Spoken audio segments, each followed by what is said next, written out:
Hi friends, welcome to my channel Roja Kiran 2020. ఈరోజైతే మా వారు అండ్ మా తమ్ముళ్ళు మేమందరం కలిసి అయితే ఓనుగులమ్మ తల్లి టెంపుల్కి వెళ్తున్నాము. ఈ టెంపుల్ అయితే రాజమండ్రి నుంచి పురుషోత్పట్నం వెళ్ళే దారిలో తొర్రేడు అనే ఊరు ఉంటుంది. ఆ తొర్రేడు ఊరికి రోడ్ సైడ్నే ఉంటుంది అన్నమాట ఓనుగులమ్మ తల్లి టెంపుల్. టెంపుల్ అయితే చాలా బాగా కట్టారు. ఎవరైనా దగ్గరలో ఉన్న వాళ్ళు ఉంటే కంపల్సరీ ఒకసారి అయితే విజిట్ చేయండి.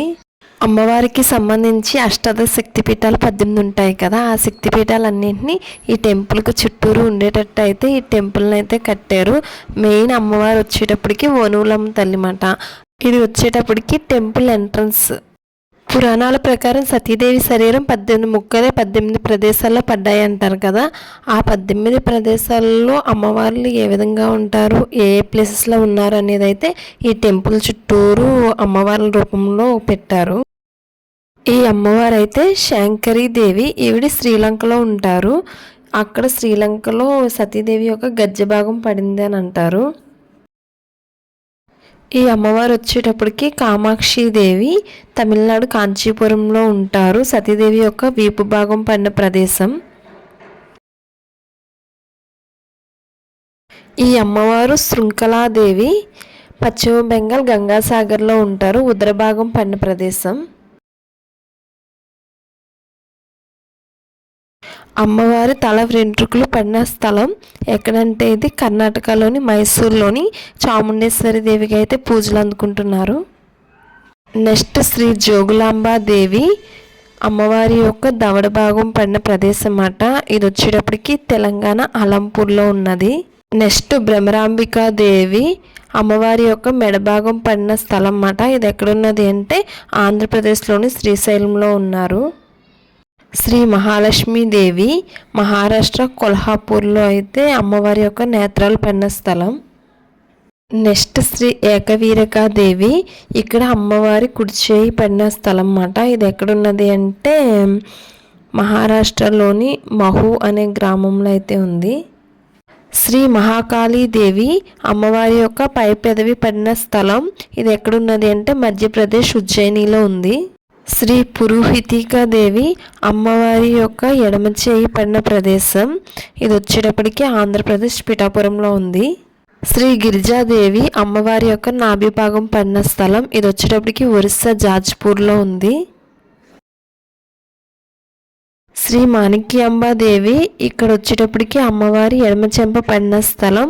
ఇది వచ్చేటప్పటికి ఆంధ్రప్రదేశ్ ద్రాక్షారామంలో ఉంది.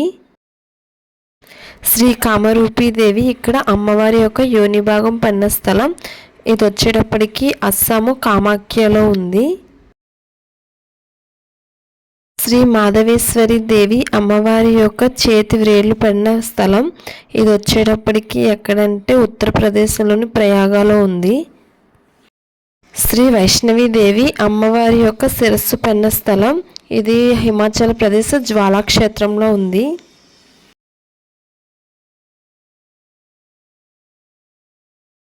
శ్రీ మాంగళ్య గౌరీదేవి అమ్మవారి యొక్క వక్షోజాలు పడిన స్థలం. ఇది ఎక్కడంటే బీహార్లోని గయాలో ఉంది.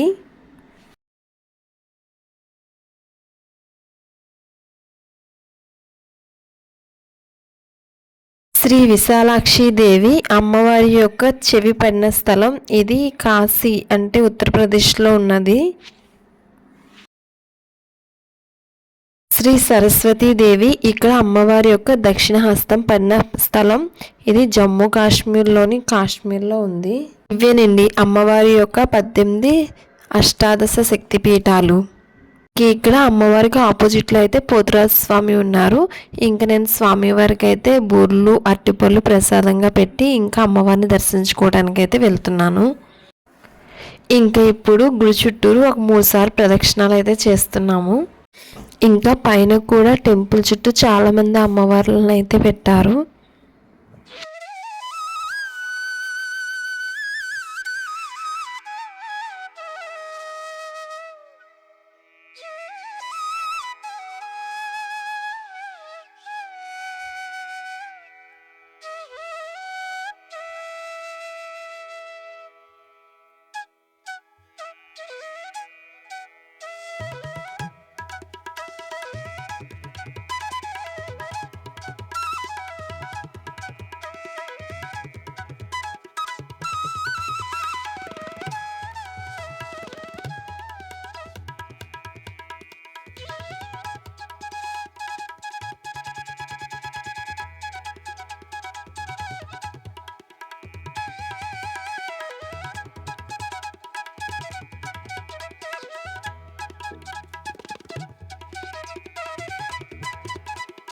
మాకు ఇంకా అమ్మవారి దర్శనం అయితే కంప్లీట్ అయిపోయింది.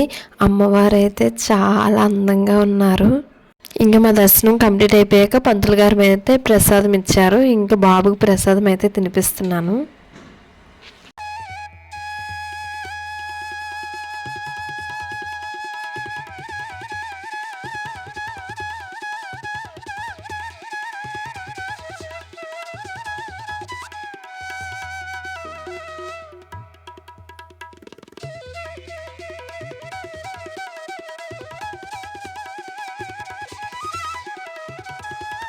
ఇంకా అలాగా టెంపుల్లో కొన్ని వీడియోస్ అయితే తీసుకున్నాము బాబుతో.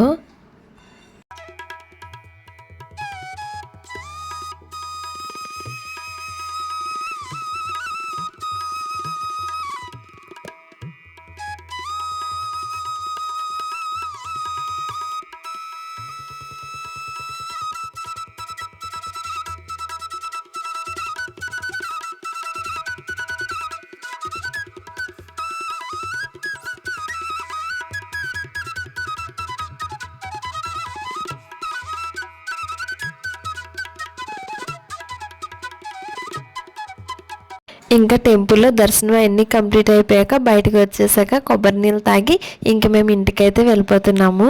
చూడండి ఫ్రెండ్స్, ఎంత బాగుందో అట్మాస్ఫియర్.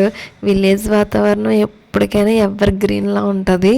చూడండి అసలు వాతావరణం ఎంత బాగుందో. నాకైతే చాలా ప్లెజెంట్గా పీస్ఫుల్గా అయితే అనిపించింది. వీడియో నచ్చినట్టయితే లైక్, షేర్, కామెంట్, సబ్స్క్రైబ్ చేయడం మర్చిపోకండి. Thank you.